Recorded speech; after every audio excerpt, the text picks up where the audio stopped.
បាទជំរាបសួរបងប្អូនអរគ្នានេះគឺជាក្អមនាំសំណាងរបស់ Mitsubishi Cambodia នៅស្រុកខ្មែររបស់យើងណាហើយនេះគឺជារថយន្ត Expander ស៊េរីឆ្នាំ2025ហើយនេះគឺជារង្វាន់ដែលស្ថិតនៅក្នុងក្អមនាំសំណាងនោះតែម្ដងបាទរថយន្ត Expander ក៏ត្រូវបានថែមជូននៅ iPhone 16 Pro Max ទំហំ256ផងដែរបាទសម្រាប់រថយន្តនេះមានតម្លៃត្រឹមតែ 30000 ស្តើងទេបាទក្នុងឱកាសនេះបងប្អូននឹងទទួលបាននៅ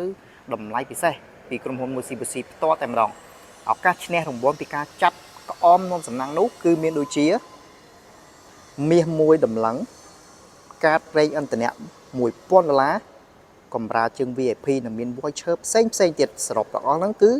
$25000ឯណោះបាទនៅក្នុងឱកាសនេះបងប្អូនទិញរថយន្តមួយណាក៏ដោយស្ថិតនៅក្នុង